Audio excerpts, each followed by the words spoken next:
You ever have one of those days where you feel like you're just fighting with your clay?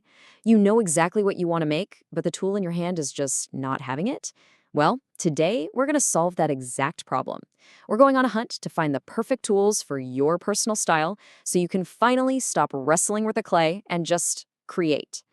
All right, here's the game plan. First, we're going to tackle what I call the junk tool problem, and you know what I'm talking about. Then we'll get specific, looking at tools for slab work and carving. After that, I'll show you how to build a starter kit that actually works.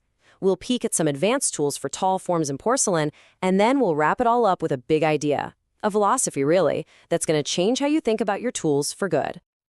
Okay, first up, the junk tool problem. Let's talk about why most of those prepackaged starter kits, well, they just fail you. It's something a lot of us, myself included, have learned the hard way. I mean, let's just be real, right? As Potter Ed Shears put it, most starter kits are just marketing fillers stuffed in a zip bag. And you know what? He's not wrong. They're usually packed with these generic, super low quality tools that aren't really good for any specific thing. It's just a one-way ticket to frustrationville. So let me ask you this. You ever try carving with a loop tool that feels more like a cheese grater? It just shreds the clay instead of slicing it cleanly. And when that happens, it's so easy to think, what am I doing wrong? But listen, it's not you, it's the tool. It's like trying to paint a masterpiece with a roller you'd use on a wall. It's just the wrong tool for the job. So here's the big secret. The solution isn't about buying more tools. It's not about having a giant collection. It's about finding the right tools that match your personal sculpting rhythm. It's about finding those few key pieces that feel like they're a part of you. It's all about quality over quantity. Personalization, not just collecting. Okay, so let's get into our first specific technique, slab work. If you're someone who loves building with big, flat sheets of clay, then listen up. The rib is, without a doubt, your most important tool. It's the key to getting clean, strong pieces. And not all ribs are created equal. Far from it. See, for soft, fresh slabs, you want a flexible rib. It's perfect for shaping gentle curves like on a mug without tearing or gouging the clay. But if you're working with stiffer clay, say for a big platter, you need a firm, rigid rib. And here's why that's so crucial. A firm rib lets you apply serious pressure.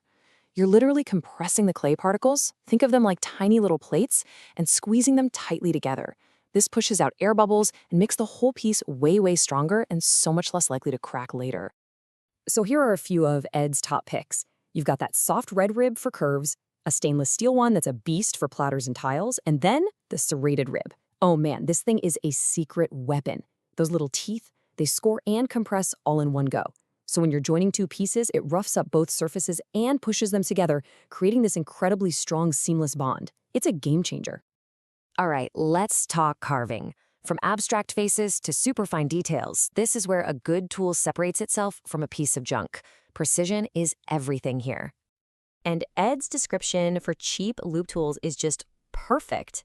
Feels like using a spaghetti spoon to shave. I mean, come on, that's exactly what it's like. A cheap tool just flexes and drags and tears at the clay. It's clumsy, it's frustrating, and it just doesn't work. So what makes a good carving tool? Okay, look for a few things. You want a short, firm loop head that gives you way more control. You need a comfortable, sturdy grip so your hand doesn't cramp up. And the big one, a stiff neck. It absolutely cannot bend under pressure. That stiffness is the secret sauce. It's what lets you slice a clean, crisp line instead of that awful shuddering and tearing you get from a cheap tool. Okay, this next part is for all the beginners out there, or really anyone who's just feeling buried under a pile of useless tools. Let's build a smart starter kit, the one you actually need. How many tools do you need to really get going? Just this many. 4. That's it. Forget that 15-piece bag of junk. All you need are 4 solid tools to do some amazing work. And here they are, the no-waste starter kit. Number 1, a serrated rib for prepping your surfaces. 2, a good, small loop tool for carving. 3, a scoring needle that is not going to bend on you. And 4, a wooden texture paddle. Honestly, that paddle is awesome for shaping and just getting into a rhythm. With just these 4, you've got a legit powerhouse kit. Okay, let's shift gears a little and talk about some more advanced stuff. Because as you grow, your tools need to grow with you, especially when you start building tall forms or working with porcelain. Yeah, when you start building tall pieces, your standard tools just won't reach. You're going to need things like elongated loop tools to get way down inside a vase. You'll need narrow ribs to get into those tight angles. And you know what's great? Rasps. They can remove a ton of clay fast for shaping, and they don't get all clogged up. And porcelain? Porcelain is a total diva. It cracks if you just look at it wrong. So if you want to add texture, you have to play by its rules. 4 of them. 1. Control the moisture. 2. Use rollers that don't drag. 3. Make sure you texture when it's leather hard. And 4. Always compress the surface. And what's leather hard, you ask? Easy. Think of a block of cold cheddar cheese. It's firm, but you can still slice it. That's the perfect stage. All right, so we've covered a lot of ground.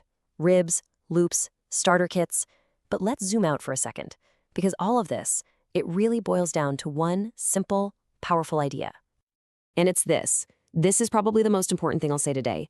Tools should feel like a dance, not a duel. They shouldn't be an obstacle you have to overcome. They should be your partner, an extension of your own hands. That's the aha moment we're all looking for, right? It's that feeling when you pick up a tool and the clay just responds. It does exactly what you pictured in your head. There's no struggle, no friction. It just flows. When you get that feeling, that's when you know you've found the right tool for your rhythm. So I want to leave you with this question. Go look at your toolkit right now. The tools you reach for again and again, are they helping you dance, or are you stuck in a duel with your clay every single time? Your answer to that, well, that's going to tell you everything you need to know.